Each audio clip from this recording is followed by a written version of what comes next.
a todos novamente. Meu nome é Matheus Teixeira Martins, eu faço parte da comissão organizadora da Quarentena Florestal, faço parte do LabMAF e também do diretório acadêmico. Hoje, o tema da nossa primeira palestra do segundo ciclo é o sensoriamento remoto aplicado aos recursos naturais. Essa palestra será ministrada pelo professor Emanuel Araújo da Silva. Ele é formado em Engenharia Florestal pela Universidade Federal Rural de Pernambuco, fez mestrado em Ciências Florestais pela Universidade Federal Rural de Pernambuco e fez doutorado na UFSM na área de manejo florestal. Atualmente, ele é professor da Universidade Federal Rural de Pernambuco no programa de pós-graduação em Ciências Florestais e também é conselheiro titular da Câmara Especializada de Agronomia. Ele tem experiência na área de recursos florestais e engenharia florestal, principalmente nos temas de inventário florestal, caatinga, ocupação e uso do solo, sensoriamento remoto, fitossociologia, processamento de imagens, recursos florestais, modelagem da dinâmica e de uso de cobertura da terra, manejo florestal e geotecnologias. Então, Emanuel, fique à vontade. A gente agradece a sua participação hoje, a participação de todos que estão conosco nessa manhã, e fique à vontade para começar a sua apresentação. Obrigado, Matheus. Bom dia a todos. É um prazer. Acho que é a primeira live que eu faço nesse Google Meet, né? No caso, eu só estava fazendo reunião mesmo, na verdade. Mas é um prazer, obrigado pelo convite. Sou Gabriel, né, o pessoal da LabMAF, que a gente tem sempre contato e conversando, né, sobre algumas pesquisas que a gente vem desenvolvendo. Agradecer também aos amigos que estão presentes, né, eu vejo que alguns professores, colegas também, tanto aqui do Nordeste como aí também no Sul. E, como o Matheus já me apresentou, né, eu também sou responsável pelo Laboratório de Sensoriamento Remoto, tá, daqui do Departamento de Ciência Florestal da UFRPE. Né, assim, a minha explicação aqui, a minha palestra, ela vai estar mais relacionada a diversos usos que o sensoriamento remoto pode produzir, né. Eu vou focar, logicamente, em algumas pesquisas que a gente já desenvolveu e vem desenvolvendo, mas eu vou tentar abranger um pouco, lógico que em uma hora a gente não vai conseguir abordar com mais detalhes alguns temas que podem ser de interesse de todo mundo, né, mas a gente vai tentar pincelar um pouco aí cada questão e envolvimento do sensoriamento remoto para essas áreas dos recursos naturais. Eu só vou pedir um pouquinho de desculpa em relação ao barulho, né, eu moro ao lado aqui do Exército, né, então em Recife, ainda mais, né, nessa selva de pedra aqui, então tem sempre barulho, né, por aqui por perto. Bom, começando a nossa apresentação, nossa live, a gente precisa definir alguns conceitos, né, ter esse conhecimento de alguns conceitos. Por exemplo, a questão dos recursos naturais. Né, o que são recursos naturais? São todos aqueles elementos da natureza que são úteis aos seres humanos, né, tanto para cultivo quanto para a sociedade, né, e esses recursos naturais, eles estão sempre em desenvolvimento, em formato dinâmico, né. Acontece também que esses recursos naturais, eles podem ser tanto recursos renováveis e não renováveis. Logicamente, a gente vai tratar basicamente desses recursos naturais que são renováveis. E, como é de praxe também, esses recursos naturais, eles estão constituídos na Constituição Federal, ali no artigo 225, né, onde fala que todos têm direito a um meio ambiente ecologicamente sustentável, né. Então, esses conceitos básicos do que seriam os recursos naturais, eles devem estar bem entrameados na nossa palestra. Bom, e aí a gente já parte relacionado já ao tema, né, dessa apresentação, que seria o que é o sensoriamento remoto, né. Algumas pessoas ainda não, somente quem não é da área, né, ainda não tem essa definição, né, do que seria o sensoriamento remoto, mas basicamente é você ter alguma informação de um alvo sem ter o contato físico com ele, né. Então, assim, existem várias definições, umas mais simples, outras mais robustas. Por exemplo, a Evelyn Novo define que o sensoriamento remoto são equipamentos de processamento de dados, equipamentos de imageamento, que eles podem estar acoplados em aeronave, espaçonave, e agora em drone, né? E também hoje está muito disseminada a questão do drone de veículos aéreos não tripulados. Para quê? Para buscar, para a gente tentar compreender alguns fenômenos da natureza, um fenômeno de algum objeto, algum fenômeno que você queira estudar, a partir desses registros, né? O sistema remoto, pessoal, ele não só vai gerar imagem, né? Ele também vai gerar outros tipos de produtos, como, por exemplo, característica espectral de algum determinado alvo. Então, esse é o conceito básico, né? Logicamente, o sistema remoto, ele pode ser tanto a nível aqui, né, da Terra, né, do planeta, quanto também a gente vê, por exemplo, essa semana passada, a SpaceX, né, enviou uma aeronave, né, para a estação espacial, né, e a gente também tem vários outros satélites, né, que também monitoram o universo. Então, além daqui da Terra, ele também serve para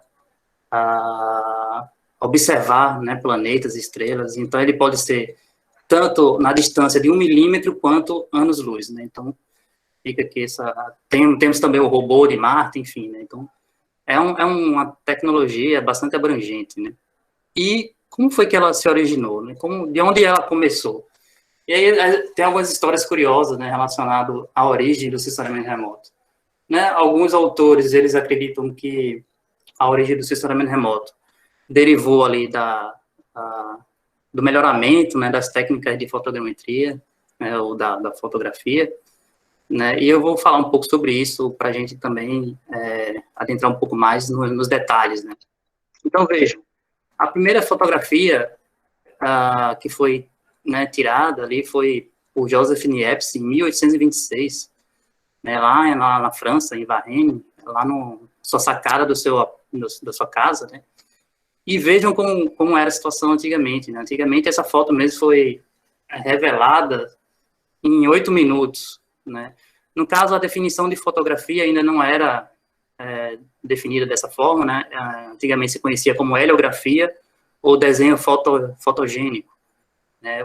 As pessoas antigamente utilizavam a câmera escura, né? E faziam esses desenhos.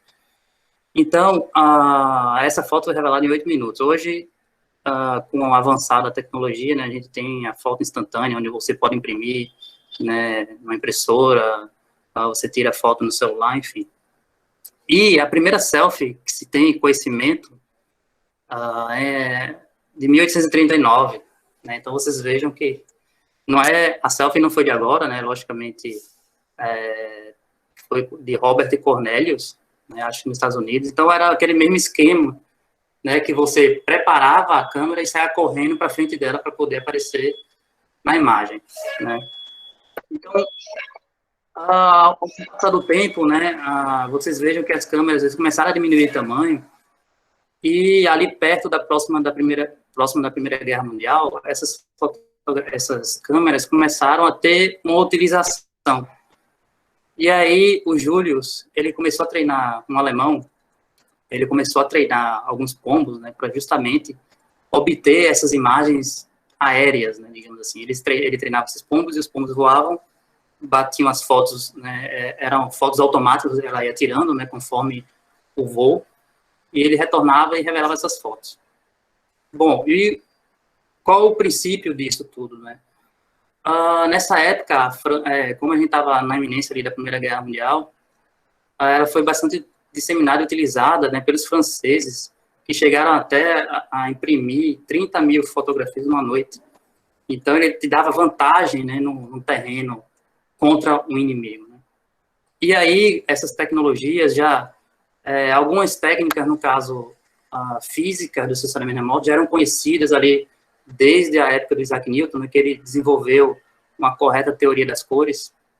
E aí, com essa associação entre essas corretas teorias e com o desenvolvimento de instrumentos, né, capazes de captar essa informação, juntou também nessa questão das fotografias aéreas, né? Ali já em 1915, quando vocês estão vendo aqui essa foto, né, o piloto e o fotógrafo, né, ao lado. Então, a partir daí, o sensoramento remoto começou a ser disseminado, né? Mais uma parte, assim, da fotografia. Depois ali das primeiras guerras, da Segunda Guerra, né? Enfim, houve bastante avanço aí nesse sentido. Mas o sensoramento remoto, ele passou a ser uma ciência, teoricamente, né? Uma técnica mais robusta a partir de 1960, onde foram desenvolvidos vários institutos, como NASA, por exemplo, satélites foram lançados, enfim. Então, a partir da década de 60, foi que começaram a avançar nessa temática aí do sensoramento remoto. Bom, e eu gosto muito dessa teoria, acho que o professor Rodinei, né, que eu fui orientado dele aí em Santa Maria, ele sempre traz para a gente, né, esse conhecimento que a gente utiliza o sensoriamento remoto todo dia, não como um instrumento físico criado pelo homem, mas pelo sistema de captação da visão, né? Então, a luz entra no olho, né, e aí sofre algumas interações cerebrais, e essas interações cerebrais formam as imagens. Então, é mais ou menos isso que acontece. Então, o nosso sistema de visão, ele é um sistema de sensoriamento remoto, porque você consegue enxergar os alvos a partir de uma certa distância, né? Você não precisa ter contato com o alvo, porque você já vai definir o que seria aquele alvo.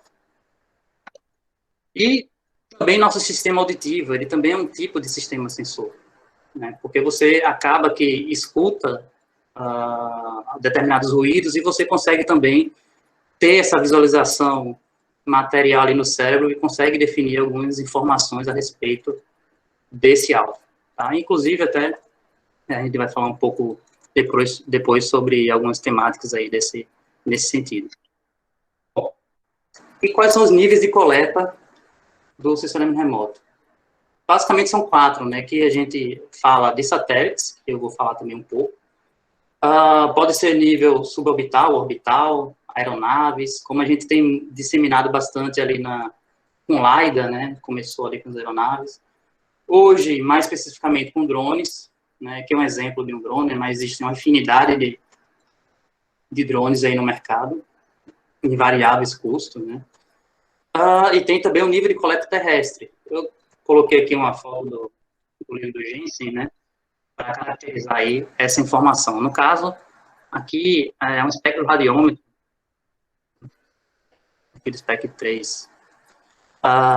E aí, a pesquisa está desenvolvendo alguma pesquisa relacionada a curvas espectrais, né? No caso, ela não está gerando imagem, mas ela está gerando curvas espectrais.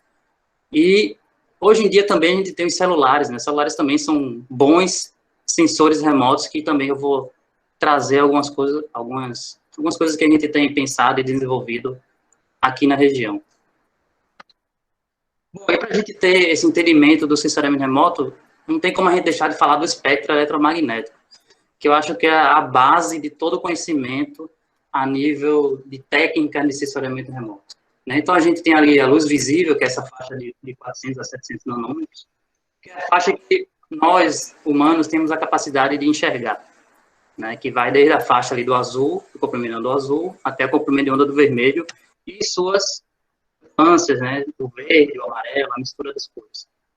E aí, dentro desse espectro eletromagnético, também temos raio gama, raio-x, ultravioleta, micro-ondas, rádios, FM, AM, ondas longas de rádio.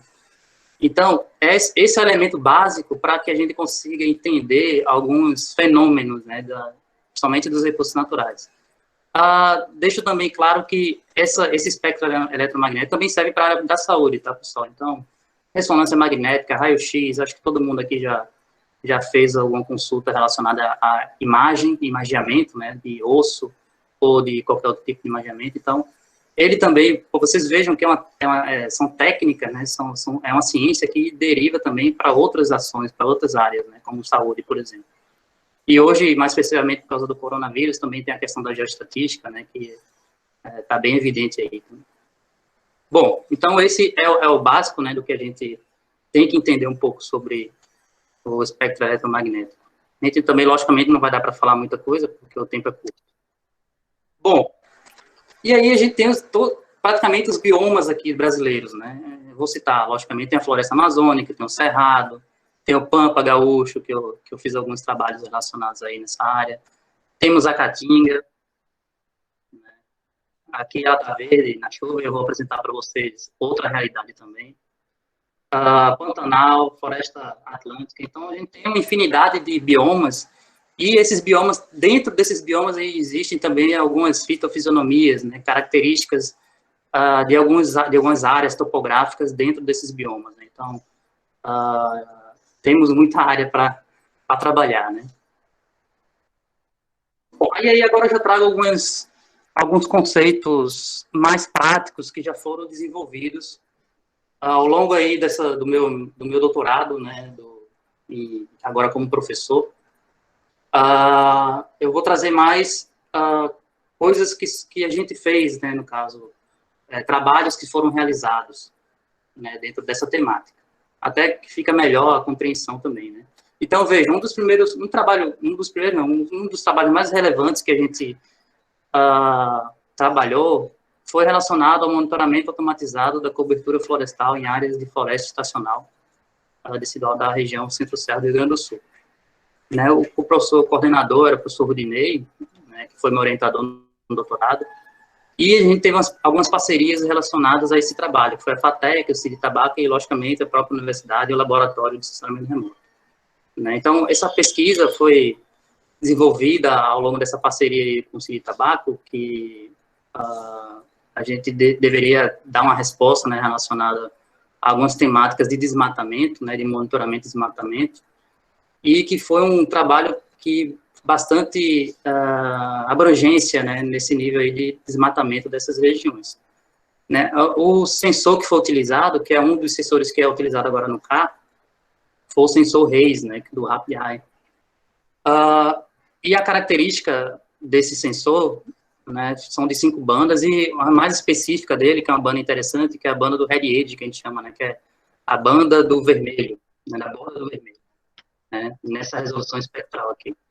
Bom, a resolução dessa imagem é de 5 metros, uma resolução, teoricamente, se você quer abranger uma área, né, com uma área grande, né, ela está de bom tamanho. A faixa, cada cena dela, ela tem ali uma faixa imagiada de aproximadamente 77 quilômetros, e a resolução radiométrica é de 12 bits. 12 bits, pessoal, são 4.096 tons de cinza, né? Então, cada satélite ele vai ter essas características diferenciadas. Os satélites vão ter resoluções de 30 metros, outros vão passar a cada 16 dias naquele mesmo local, outros vão ter faixa de imaginamento de 185 quilômetros, enfim. Então, uma infinidade de satélites que vocês podem trabalhar, né, nesse sentido aí de monitoramento, dependendo, logicamente, do tamanho da região e do que você quer observar. E a resolução radiométrica está relacionada aí a níveis de cinza, né, então cada satélite também tem sua característica. Bom, e aí nesse trabalho a gente fez algumas composições, né, que a gente chama no RGB, que é o Red, Green, Blue, né, que é o vermelho, verde e azul, e em determinadas bandas, né? Então, aqui a gente tem, a gente fez como se fosse um catálogo, né, de cada feição do uso do solo. Então, um exemplo aqui que eu vou trazer para vocês, por exemplo, a composição RGB nas bandas 4, 5 e 3, utilizando o contraste linear. E a gente fez um catálogo de características, né, que envolve esse uso do solo. O que significa? O que ela traz para a gente, né, de informação? No caso aqui, a gente utilizou essa banda de infravermelho próximo, e ela auxiliou justamente para visualizar, né, as diferenças de vegetação e de corpos hídricos, de corpos d'água. Então, cada composição, ela vai te trazer uma informação, aí cabe você definir qual é a composição que melhor se adequa à sua visão e o tipo de produto que você quer gerar, né, para diferenciar. Bom, e aqui outro catálogo que é justamente o que a gente viu, né, aferiu dessas composições. Então, temos padrões de agricultura, como agricultura em pousio, como agricultura já com a vegetação evidente, florestas plantadas inativas. Essa banda de Heritage, ela consegue te definir até mesmo se espécies têm características de espécies diferentes. Por exemplo, você consegue diferenciar, às vezes, até o pino do eucalipto dentro dessa banda Heritage. Campo, né, e o padrão da água, que é um padrão mais ou menos homogêneo, né? Bom, então, definidas essas classes, a gente chegou, essa região, pessoal, foi dividida em 3 blocos, né? Eram 33 municípios na época, né? Então era uma região abrangente, era muito grande. E a gente já partiu aí para a técnica de classificação, depois de, logicamente, coletar todas as amostras de uso de solo, né? A gente utilizou aí, nessa época, a técnica de segmentação, né, utilizando o classificador Bhattacharya, né, que emprega a separabilidade estatística de cada par de classe espectral. E alguns limiares também foram testados, limiares de similaridade, de área, e o que melhor se adequou foi a similaridade 10, área 100.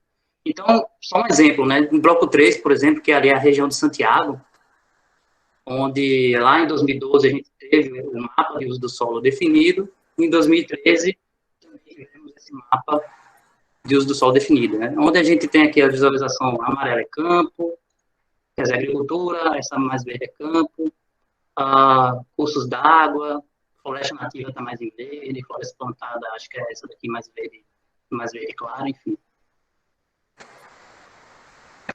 E, no fim, a gente fez um cruzamento desses dois mapas, né, evidenciando o quê? Esses pontos vermelhos que vocês estão vendo aí nessa região são áreas que eram floresta lá em 2012 e deixaram de ser em 2013. Ou seja, onde houve teoricamente, um desmatamento, né? Ou uma mudança de cobertura florestal, né? E vocês estão vendo a legenda aqui em verde, continua, é como se a floresta que 2012 para 2013 se manteve. Essa mais azul, essa verde mais clara aqui, é a floresta que está em regeneração, né? Que expandiu. Esses outros usos, que no caso a gente retirou os outros usos porque não era o foco, né, do trabalho, do objetivo do trabalho, né, então a gente só tratou mais de floresta. E o que desmatou, né, que está aqui em vermelho. Então esse trabalho ele foi apresentado no IBAMA, a gente criou um relatório, foi uma equipe lá do laboratório, de doutorandos na época, né, mestrandos, hoje graduandos, enfim, foi um trabalho, se eu não me engano, o custo foi de uns R$700 mil, eu não tenho esse dado preciso, mas a compra de imagem foi o que mais gerou custo, né, porque a gente teve que comprar essas imagens. E também, acho que, se eu não me engano, também comprou equipamentos, bolsas, enfim. Foi bastante interessante e teve uma grande repercussão na época, né, eu fui entrevistado até no G1 daí do Rio Grande do Sul, né, regional, acho que é Jornal do Almoço, se não me engano, e a gente apresentou alguns resultados aí desse trabalho, inclusive também no IBAMA, lá em Porto Alegre, né? Então, o professor coordenador foi o professor Rodinei, que orientou o trabalho, né? Bom, então a gente já saiu ali da parte de monitoramento florestal, né, desmatamento, enfim, e o assessoramento remoto ele também pode ser aplicado no monitoramento de bacias, né? Essa região que vocês estão vendo aqui é a região de Petrolina, tá? Onde a gente tem um pedaço aqui do Rio São Francisco. Aí vocês notem que essa composição de banda mostra um rio meio, né, marrom, né? Eu acho que essa situação aqui se deve porque nessa época que eu peguei essa imagem, estava com uma seca, né, evidente. Então, a radiação, né, ela consegue tocar no terreno, né, do rio, e o sensor, ele consegue captar essa seca, né, digamos assim, a diminuição do volume d'água. E notem que já dentro do rio aqui, que é essa região aqui, já começam a aparecer algumas ilhas, né, ali no São Francisco. Hoje, logicamente, o regime hídrico aqui não aqui do sertão, eu estou no litoral, né, mas no sertão, ele é muito complicado, né? Então, uma hora faz muita seca, daqui a pouco chove, que parece que não vai acabar mais nunca. Então, dentro desse contexto aqui, nessa época de ano, esse rio apresentava um baixo fluxo d'água, né? Então, vejam que é outra técnica que a gente pode contribuir, né, no monitoramento, seria o monitoramento de bacias, né, ou de recursos hídricos. Então, seria interessante também. Esse, no caso, são sensor Landsat, o sensor OLI do Landsat 8, né, que foi utilizado. E a resolução aí já muda, já é de 30 metros. Bom, e um exemplo aí interessante, que eu acho que foi o TCC do Thiago Badin, se não me engano, foi um trabalho que foi desenvolvido na época que eu fazia o doutorado ainda. Eu não lembro qual é essa região, tá, pessoal? Mas, assim, foi um trabalho que a gente teve uma ideia, porque eu lembro que nessa época ocorreu uma chuva exagerada ali nessa região do Rio Grande do Sul, né? Eu realmente não lembro. Eu lembro que foram desabrigadas muita gente, mais de 5 mil pessoas.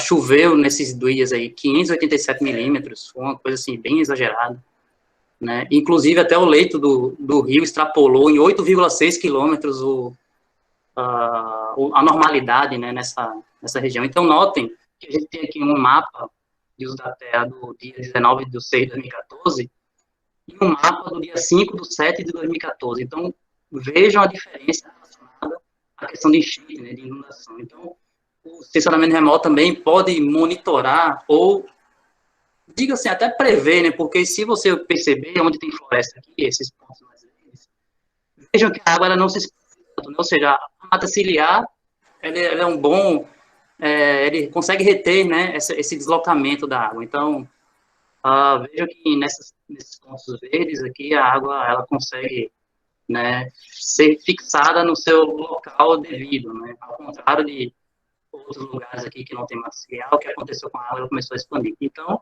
querendo ou não, você consegue monitorar esse tipo de desastres, né, principalmente em países mais desenvolvidos, existem esses mapas, né, de risco de inundação, alto, baixo, enfim. Então, foi um trabalho interessante que a gente desenvolveu também. Bom, eu vou falar um pouco sobre minha tese, que ocorreu aí em Santa Maria, que foi um estudo que a gente se baseou nessas imagens que a gente está vendo aí dos areais, né? Então, como eu fiz o mestrado aqui no Sertão, eu fiquei bastante intrigado, né, relacionado a esses areais. Então, vejam que a gente tem duas imagens aqui, né? Uma sem o plantio, né, que foi a História Enzo, que na época que desenvolveu, e a proteção, né, que a empresa fez relacionada a que esses areais não se espalhassem. Então, isso aqui é só um exemplo aqui do que a gente via, né, nesse estudo. E também eu tive com a orientação do professor Rudinei, né, então esse trabalho, ele mapeou essa região. Então, é Manuel Viana, Alegrete, Quaraí, Uruguaiana, que está por aqui, né. A gente fez uma projeção de cenários até 2026. Então, aqui, no caso, é a projeção da floresta, né, podia ser os areais, podia ser... Né? Então, a gente fez essa projeção até 2026 dessa região, onde a gente pode perceber, né, que a agricultura ela se expande mais aqui nessa região aqui. E, se não me engano, aqui é Alegrete, né, aqui é Manuel Viana, eu não conheço muito o relevo, mas tem uma floresta aqui. E o campo, né, aqui é o campo onde a gente está bem desenvolvido aqui a questão da pecuária. Né? Esse é um dos trabalhos que a gente desenvolveu com 7 cenas do Landsat. Utilizou também alguns parâmetros sociais, como PIB, densidade demográfica, enfim, foram vários parâmetros para poder simular o uso do solo até 2026. Logicamente que é dinâmico essa situação, né? Então, essa é só uma previsão, né? Não quer dizer que isso vai acontecer realmente, né? Mas, se continuar da mesma forma, pode ser que sim. Bom, um outro trabalho que já entra mais na minha área de manejo, e um dos trabalhos que foi desenvolvido aqui no Sertão, né, ali em Floresta, mais precisamente. Então, foi da dissertação da Jéssica, com a qual orientei, o professor Rinaldo foi o orientador, foi justamente de utilizar essas técnicas do sensoramento remoto para estimar algumas variáveis de biofísica na floresta tropical seca, né, ou seja, da Caatinga. Bom, a gente utilizou alguns dados de inventário da época, de 2018, fez todos os processos de inventário, técnica de escolha da melhor equação e estimou o volume, biomassa e carbono de cada parcela. No caso, eram 40 parcelas de uma área teoricamente conservada e outra área teoricamente não tão conservada, né? Uma área que foi passada por um regime de manejo. As imagens que a gente utilizou foram o Landsat 8, dentro desses períodos, né, que a gente tem 2 períodos no sertão úmido e seco. A gente utilizou técnica de processamento de imagem, transformou essas imagens em reflectância e criou aí alguns índices de vegetação. E aí, analisamos tudo isso aí para ajustar esses modelos, né, de regressão, utilizando algumas variáveis, enfim. E aí escolhemos alguns modelos, algumas equações, no caso, né. Bom, aí é um dos resultados para a biomassa das duas áreas, tanto no período seco como no período úmido. Então, vejam que a gente conseguiu espacializar aí um erro teoricamente considerável, né, de 6,3, e um erro quadrado ajustado de 0,6. Para um pixel de 30 metros de resolução, está muito bom. Né? Até equações que são utilizadas, às vezes, nem conseguem atingir um erro quadrado ajustado desse nível, assim, né? Mas foi bastante interessante.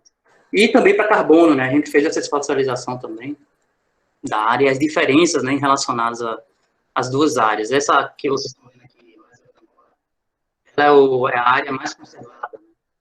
A área menos conservada, que é onde foi passado o correntão, que a gente chama, né? Que é o manejo, retirando toda a vegetação. E a diferença, né? Entre os períodos secos e úmidos. E a diferença também de área. Então, essa é um dos resultados que a gente obteve dessa pesquisa aqui. Uma das pesquisas também interessantes, que aí eu já entro numa parte um pouco mais nova, né, que é o LiDAR, acho que alguns de vocês já devem ter visto, foi uma parceria com a Suzano, né, com os dados da Suzano que eles encaminharam para a gente, e foram alguns métodos que a gente derivou do LiDAR, né, para poder estimar volume e detectar árvores individuais, né, de implantios de eucalipto. Então, eu fui orientador e o co-orientador foi o Carlos Alberto Silva, que se não me engano está lá nos Estados Unidos agora. Então, nessa época, foi feito inventário, foi passado uma aeronave com LiDAR e obteve, além do inventário, obteve, né, os parâmetros dendrométricos, altura e diâmetro. E aí a gente tentou relacionar e estimar através desses resultados de inventário. Foram, se não me engano, 158 parcelas, né, de inventário que foram utilizadas. A gente utilizou alguns aplicativos livres, como o Fusion, por exemplo, QGIS também, e o R, né, que eu também vou falar um pouco sobre isso. Utilizando alguns algoritmos ali, o Random Forest, o SVM, né, enfim, alguns outros algoritmos, e também a regressão múltipla. E qual é o resultado disso aí? O resultado é que a gente precisaria, no caso, apenas de 40% das parcelas, ou seja, de inventário. Então, que ele ia produzir, os 40% iria produzir o mesmo resultado de volume de madeira, né, dos 100%, ou seja, eu não precisaria das 158 parcelas, né, basicamente esse é o resultado. Né, com 40% eu já conseguiria produzir a mesma resposta do inventário total, né, ou seja, isso quer dizer o quê? Custo, relacionado a custo, né, de inventário, que a gente sabe que quem trabalha com inventário sabe o custo que é. Então, esse trabalho foi basicamente isso, né, e a mesma resposta relacionada ao volume também, então a gente teve essa característica, e, lógico, utilizando as inteligências, algoritmos de inteligência artificial, como, por exemplo, o Random Forest, que foi bastante interessante, né, acho que foi o que melhor se adequou aí aos dados. E também a gente fez a especialização, né, do volume de madeira por hectare, né? Então, eram 3 áreas, gigantes também, muito grandes, e a gente fez essa especialização. São diferentes idades, logicamente, né? Então, por isso que as colorações são diferentes, o volume de madeira são diferentes. Bom, e dentro dessa dissertação também teve esse capítulo sobre a detecção de árvores individuais com eucalipto, né? Lógico que com o eucalipto, assim, quando é uma floresta homogênea, acredito que fica mais fácil, né? Mas alguns algoritmos, logicamente, a gente usou o Walter Shield, o do Silva, o Dal Ponte, né? E a gente conseguiu detectar aí com um acerto de 90%, né? De acerto aí da detecção de árvores individuais. Então, lógico, existem alguns erros ali relacionados a erros de falsa detecção, né? Enfim.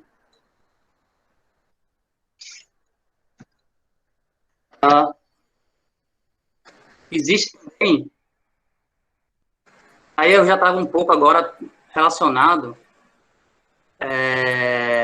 ao que a gente vem trabalhando aqui no sertão, né? Então, veja que aquela mesma cena, que já é com um drone, né, com um veículo não tripulado, o RPA, como queremos chamar. Então, vejam que aqui é a Caatinga, quando ela está com chuva, né, quando passou a chuva ali, e a resposta dela quando a gente está numa situação de seca. Ela não está morta, pessoal. É assim, a característica dela é assim mesmo, tá? Depois eu vou falar um pouco sobre isso.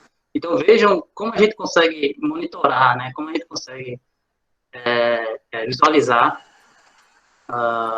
essas informações aqui, principalmente num bioma que é muito rico, né? Que as pessoas às vezes acham que a Caatinga é pobre, mas é um bioma bastante rico, né? Em relação à flora e fauna, mas que é bem complexo. Então, uma das utilizações do drone, né? Esse voo que eu fiz foi em 2019. Né? Essa área, essa foto, essa imagem que eu retirei é uma parte do mosaico que a gente fez numa área de mais ou menos 40 hectares, que teoricamente é a área preservada E notem que eu, vasculhando ali essa região, vi que existia essa, né, como se fosse uma bola ali no terreno, e várias árvores aqui, né, madeira aqui dentro. E aí, com essa coordenada aqui obtida com o drone, a gente foi lá e viu realmente essa situação aqui, né, que aqui no caso eu acho que é mais a área de manejo que trabalha com carvão, acredito que seja para secar madeira e fazer carvão. Então, a área ali, esse sítio, tem uma área de 18,70 metros quadrados, né, e a gente identificou na imagem através das coordenadas obtidas com o drone. Então, vejam que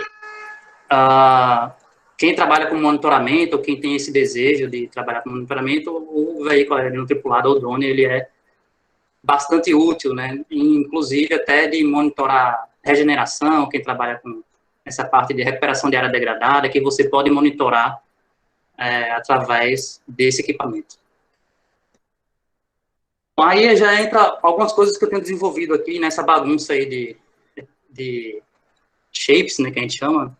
Aquela área que eu falei para vocês que tem 40 hectares, acessar ela acho que tem 2, 3 GB o tamanho da imagem, do mosaico, né, no caso, então eu tive que processar ela em 12 pedaços partidos. Então vocês vejam que aqui é um quadrado, né, então são os pedaços que eu parti para poder ter essas informações e poder trabalhar no R. Né? Então esses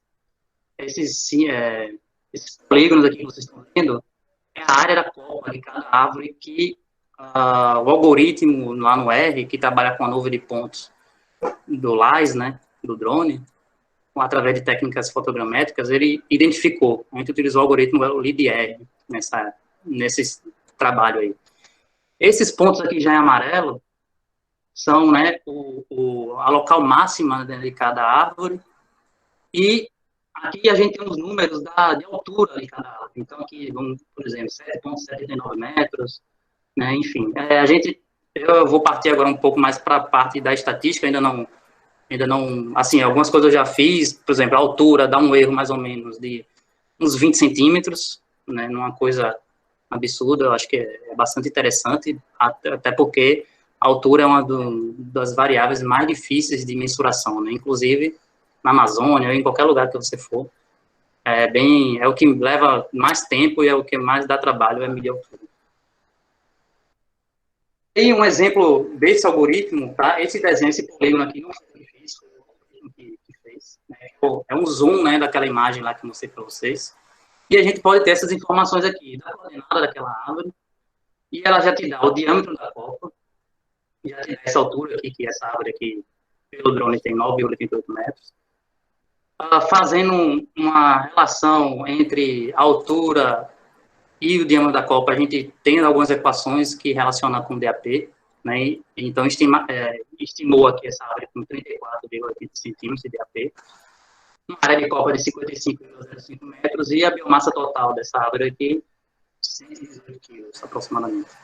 Né? Então, é uma das técnicas que a gente pode utilizar, principalmente quem trabalha na área de silvicultura, de manejo também, né? É uma ferramenta que pode ser útil aí nesse aspecto. Bom, e aí eu consigo também, pessoal, relacionar tanto os drones como também imagem. Então, veja que a gente tem aquela mesma imagem lá do drone, entre a caatinga naquela época que choveu e a caatinga que está em estágio seco, né? E a gente consegue relacionar isso com imagens, por exemplo, do Landsat 8 que eu baixei aqui, fiz um índice de vegetação em DVI, e utilizei a banda do azul, né, que é a banda 2. Em relação ali às funções de respiração da planta, de energia, de proteína da planta. Né? Então, dos beta-carotenoides, né, das clorofilas, enfim. E aí notem a diferença quando a gente relaciona essas imagens aqui com imagens de satélite e vejam como é o comportamento das reflectâncias dessas áreas. Né? Então, isso aqui você também já consegue produzir até relatórios, qual é o meu período de melhor biomassa dessa região. Né? Pode servir também para, aí no Rio Grande do Sul, né, a gente tem, teoricamente, as 4 estações bem definidas. Então, qual é o meu período de melhor biomassa, onde eu posso coletar melhor biomassa? Qual é o meu período que ele vai apresentar um melhor volume? Então, você pode fazer como se fosse um calendário de manejo, né, prevendo aí essas situações. E, logicamente, associando o drone também com imagem. Então, veja, pessoal, o sertão é assim, né, basicamente no período seco, né, a gente tem essas imagens que a gente adquiriu lá com o drone também. É bastante complicado modelar, né, fazer estimativas em função dos múltiplos fustes dessa relação da Caatinga, né, com a questão hídrica também, com o cenário, né, no caso.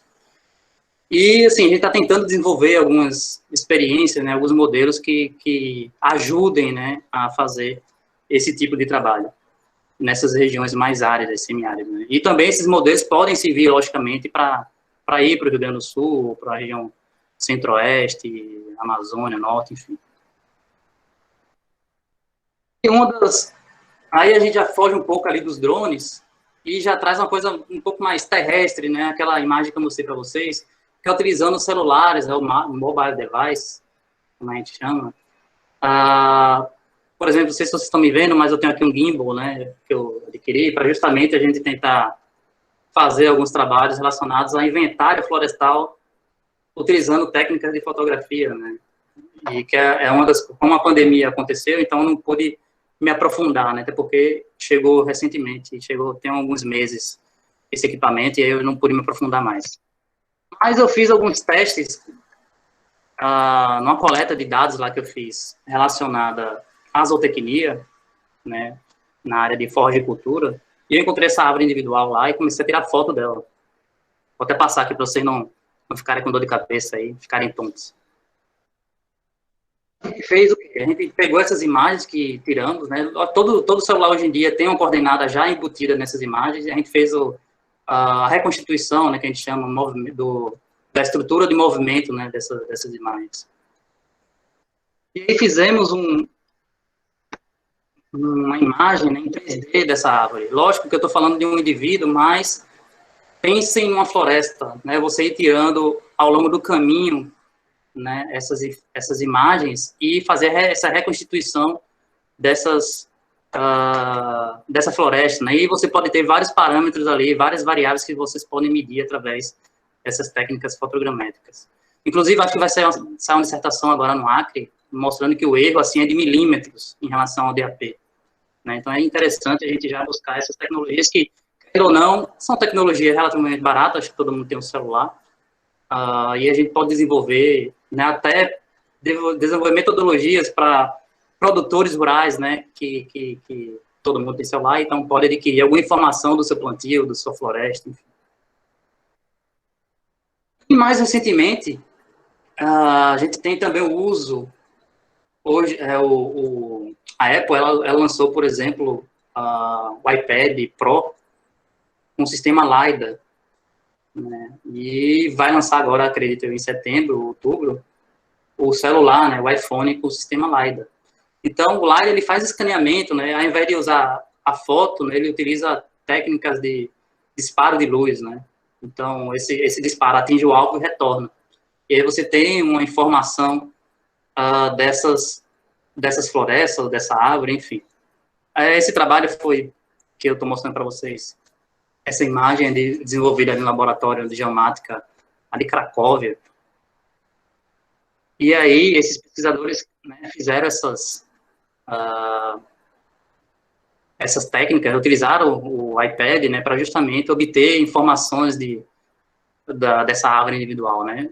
Então, assim, um erro consideravelmente pequeno, 3,7%, lógico que isso vai ser melhorado, né, a gente quer um erro mínimo, né, para justamente a gente não começar a acumular erro e definir um volume errôneo, um volume superestimado, né, e que ao longo do tempo a gente vai começar a trabalhar em cima desse contexto de imagem, né. Hoje em dia o LiDAR era um equipamento gigante que era levado em aeronaves, hoje já começam a ser utilizados em drones e agora em celulares.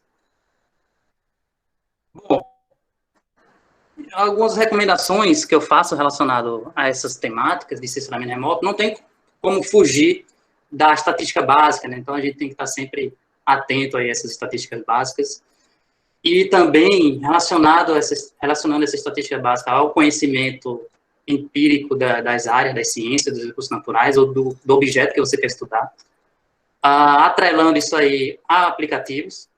Eu, como passei por uma escola em Santa Maria com o professor Rodinei, que sempre vislumbrou a questão de utilizar softwares livres, então, eu, ao longo dessa minha docência, também tenho utilizado softwares livres. Tudo isso que eu apresentei para vocês foram utilizados, acho que só a Agisoft, né? Mas existem também alguns aplicativos livres que geram nuvem Lines, que eu já testei também tem os mesmos efeitos. Mas conhecimento do R, né? O conhecimento básico, de programação básica, né? Python também, que hoje é um dos programas mais utilizados, né, para programação. Sabendo também que a inteligência artificial, ao longo aí desses 20 anos, vai ser a temática, né? Então, também relacionar esses conhecimentos básicos da engenharia florestal ou de outras áreas com a inteligência artificial. E sempre se questionar, sempre se perguntar, sempre pensar numa metodologia diferente, sempre pensar numa solução de algum problema, né? E, lógico, todo mundo deve aprender.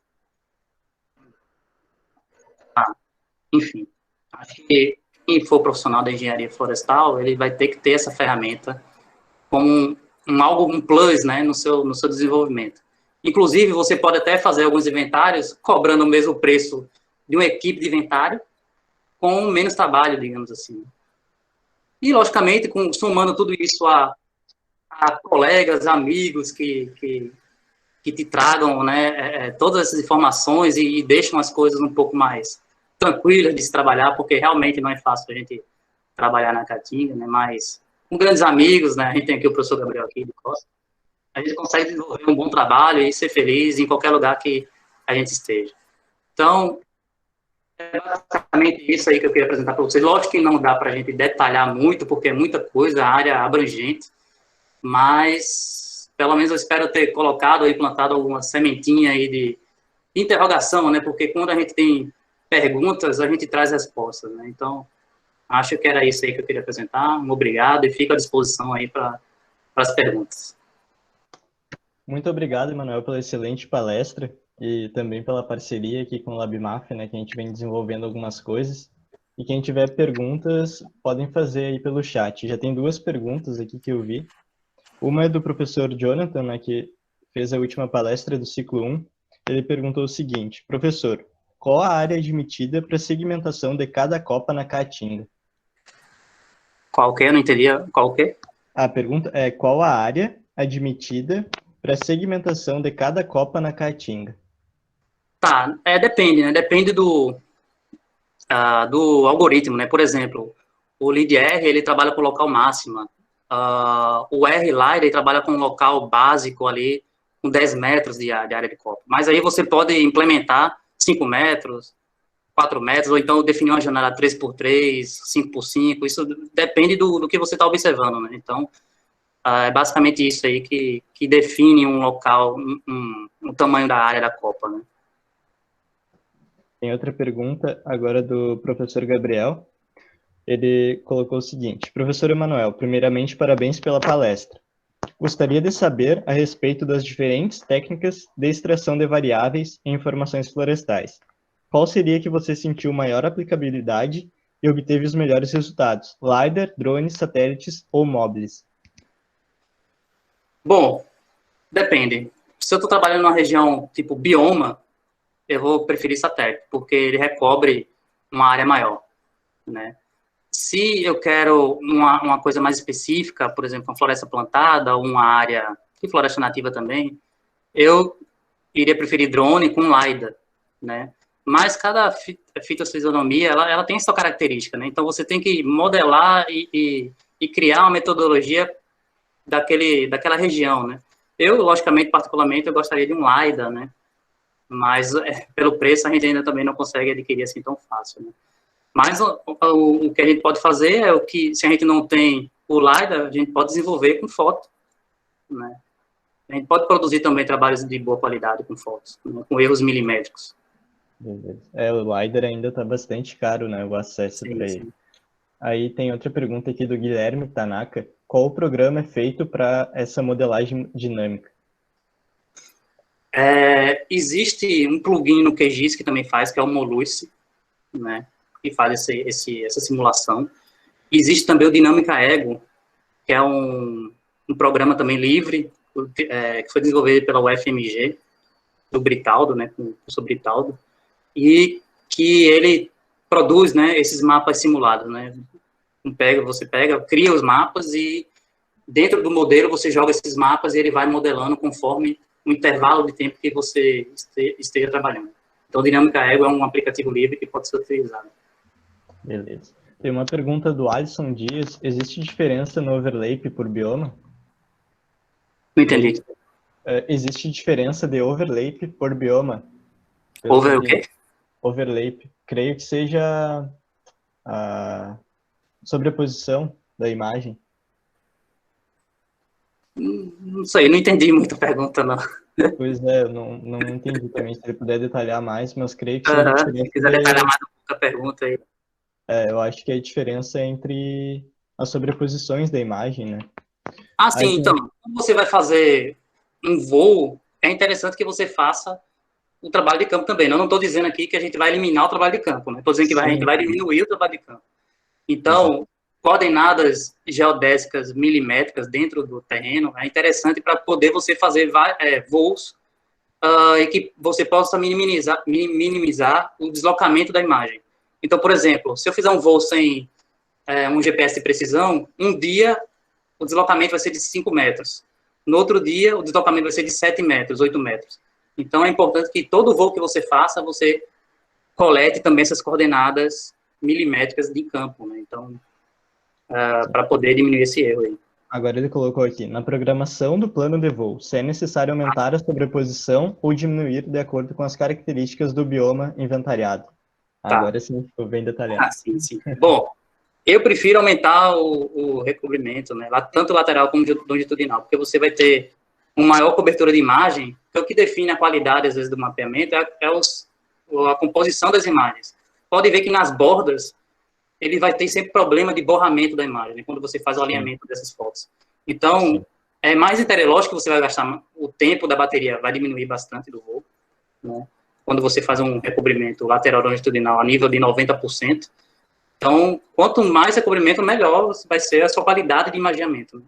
Sim. Geralmente a gente trabalha com 80%, 60%, né? Mas tudo é uma questão da fisionomia do local.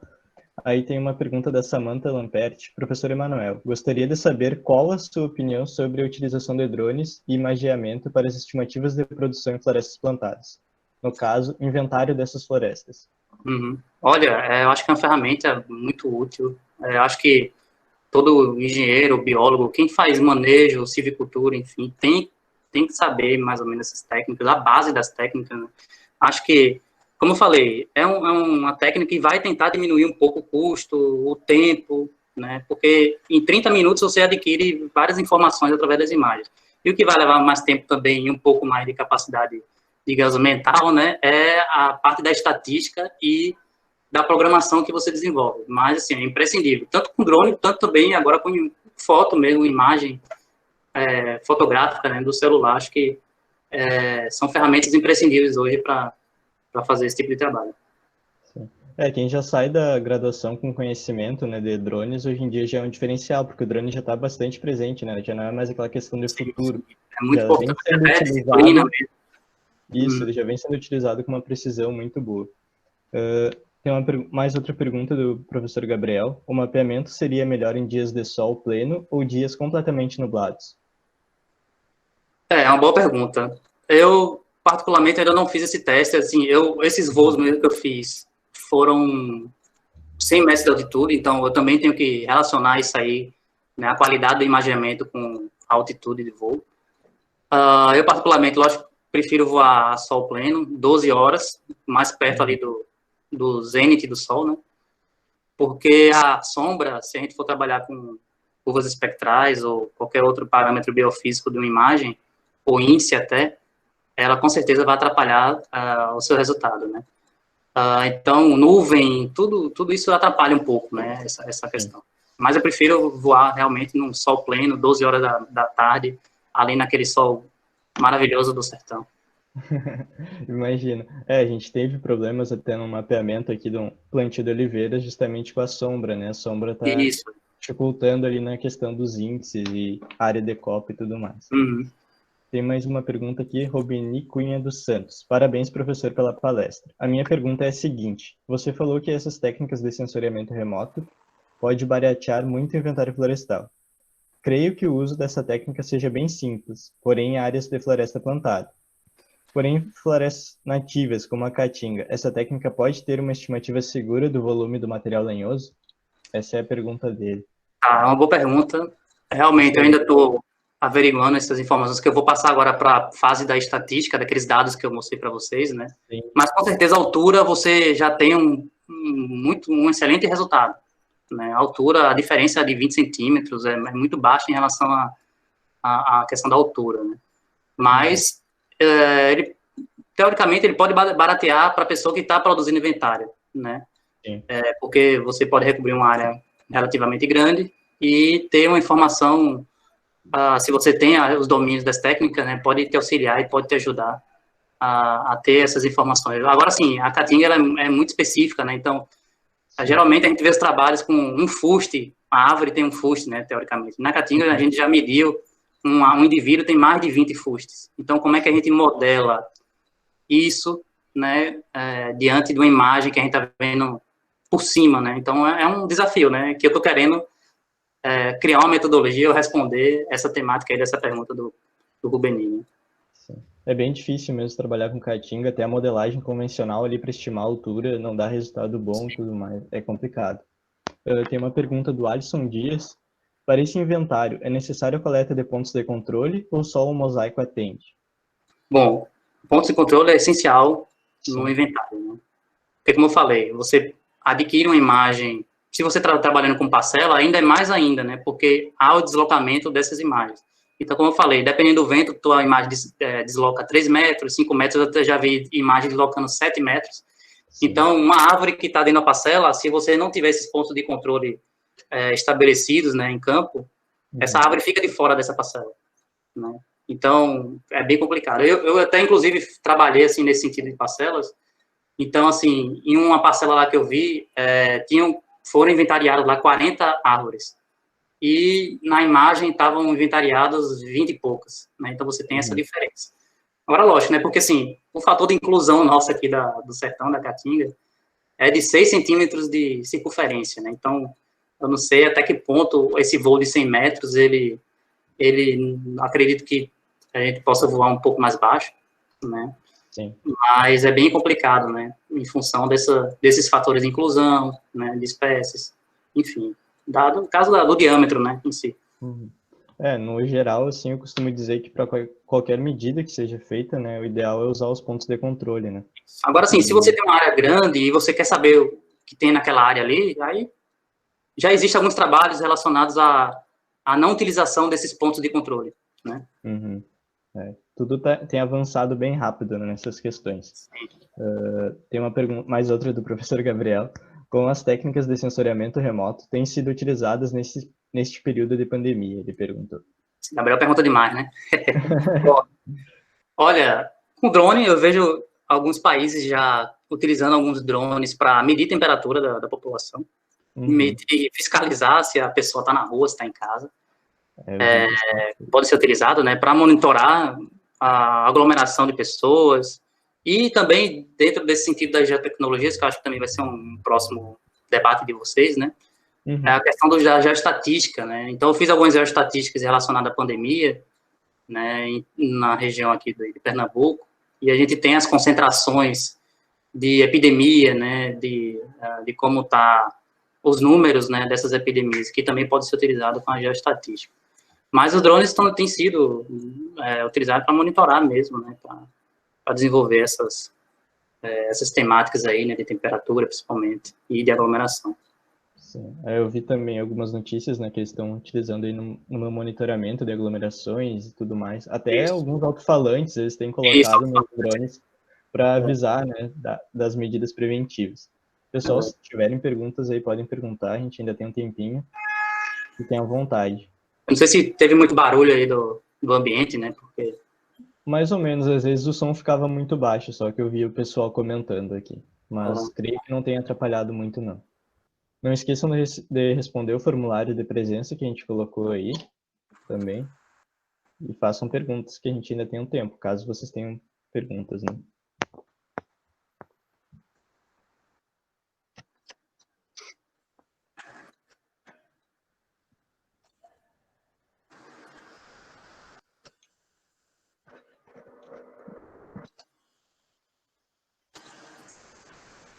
Apareceu uma pergunta aqui, do eu tô- Márcio Jimenez Correia Júnior. Em florestas com copas muito volumosas, qual é a precisão do sensoriamento remoto para obter o volume lenhoso? Depende também, né? É, Ah, não sei se vocês conseguem ver aqui, eu vou projetar aqui beleza, pode projetar aí. de modelo aqui, que vai responder essa pergunta aí. Estão conseguindo ver esse trabalho aqui? Sim, agora sim. Pronto, isso aqui é um dos trabalhos que eu baseio, né? Enfim, são algumas equações alométricas integradas ao sensoramento, à imagem de sensoramento remoto, né? Para monitoramento de programas florestais, né, digamos assim. Então, são técnicas utilizando o LiDAR, né, principalmente, e as de copa. Então, ele tem essa relação aqui do diâmetro da copa e da altura, onde ele pegou várias informações de vários países, de várias florestas, né, diferentes, temperadas, tropicais, savanas, enfim. Desenvolveu algumas equações, como, por exemplo, equações de diâmetro, né, que a gente sabe a relação, né, do diâmetro e altura, e algumas relacionadas aí ao diâmetro da copa e altura. Então, ele faz alguns modelos, né, algumas equações de predição do diâmetro, baseado em alguns testes estatísticos, e só botar aqui aqui seria, no caso, os diâmetros preditos, né, o que foi predito. Deixa eu ver aqui se tem alguma coisa sobre volume aqui. E aqui é massa, né, no caso, né? Então, a gente tem uma relação muito boa relacionada a essa temática, né? Acredito que seja, por exemplo, na Caatinga mesmo, a gente está estudando se realmente ela tem esse poder, né, de estimar de forma com uma qualidade melhor, né? Mas ela sim, ela pode ser utilizada sim para questão de copo, principalmente no monitoramento na Amazônia, para fenologia também, né? Uhum. Então, já existem alguns estudos, vocês podem observar alguns estudos lá no Acre, e eu, do professor, esqueci o nome dele agora, que ele faz esses estudos relacionados à copa, a identificação de espécie também, porque cada copa tem uma característica, né? Como, por exemplo, na Mata Atlântica, a gente tem um visgueiro, então ela tem uma característica de uma copa que você consegue identificar e acompanhar a fenologia da espécie, né? Da copa, né? Da espécie. Sim, respondido então. Eu acho que, não sei se alguém mais vai querer perguntar.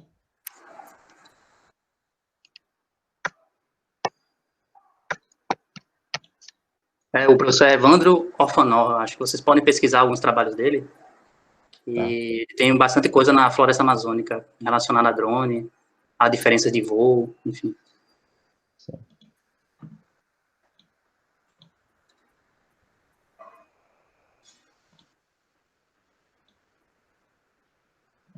E tem, sim, tem precisão, né?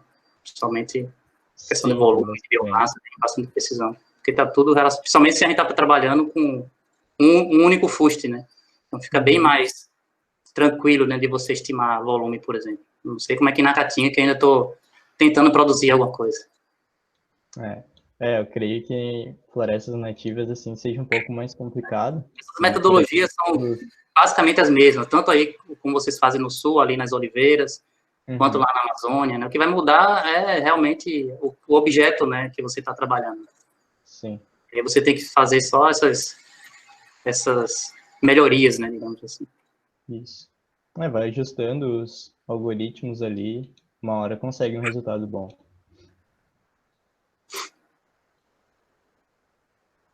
Chegou mais uma pergunta aqui. Eduardo Bazejo Ribas. Professor, estou desenvolvendo meu TCC com a comparação de LiDAR e a fotogrametria terrestre em plantio de pinos. Na geração da nuvem de pontos a partir das fotografias, é necessário pontos de apoio para garantir a precisão e acurácia da nuvem. Teria alguma alternativa a esses pontos de apoio? Se você está utilizando o drone, já existem alguns drones que... Aqui você está falando aqui de terrestre, né? De LiDAR terrestre. Isso. Uh, Fotogrametria terrestre. Uhum. Eu acredito, eu não sei como é que é esse desenvolvimento do TCC, mas se você está trabalhando a nível de uma parcela onde você sabe o caminho, né? Não sei se seria interessante como você poderia resolver essa questão dos pontos de apoio, né? Até porque, assim, o LiDAR também já produz algumas informações teoricamente um pouco mais precisas, né? Agora, as técnicas de fotogrametria, eu como estou começando aí na área, né, ainda vou ter que estudar sobre a questão de pontos de apoio, mas, para mim, é imprescindível, né? Eu não sei ainda como alternativa, como a gente pode substituir isso aí, né? Mas é interessante que você tenha esses pontos de apoio. Mas, como eu falei, né, se for uma área que você tem interesse de testar, né, acho que não necessariamente seria uma forma de não ter esse ponto de apoio, né? Uhum. E não teria problema. Como ele quer medida, né, o ideal seria ter os pontos de apoio, sim, né, para ajustar ali melhor o terreno. Eu já vi algumas alternativas para serem usadas no drone, mesmo que é melhorar o GPS, né, colocar um GPS melhor no drone, mas isso daí é algo meio caro e creio também que não dispense o uso dos pontos de apoio, né? Sim. PPK, eu acho o nome PPK, isso. O PPK, né, os drones já eles não tiram os pontos de apoio, eles diminuem. Eles diminuem os pontos de apoio, isso daí que eu vi. Tem alguns drones com RTK também, mas tudo isso não vai dispensar a questão dos pontos de apoio. Sim. O ideal é utilizar mesmo. Uhum. Teve bastante gente aqui parabenizando, né, pela palestra. O senhor vê aí no chat, bastante gente mesmo. É um tema bastante interessante, né? E a palestra realmente foi muito esclarecedora.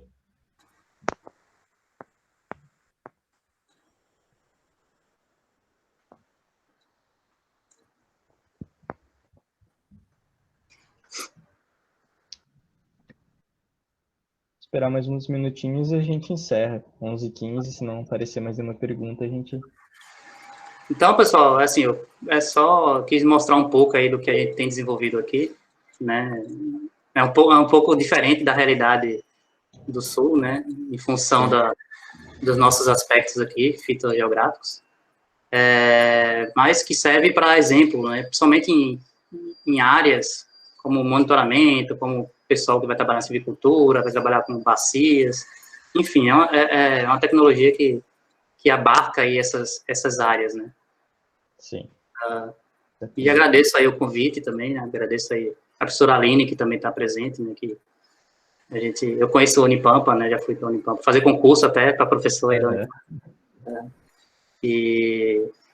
Mas é isso, obrigado aí pelo convite aí, espero ter respondido as perguntas, e se não responder, vocês podem mandar e-mail que eu tento dirimir algumas questões aí que ficaram.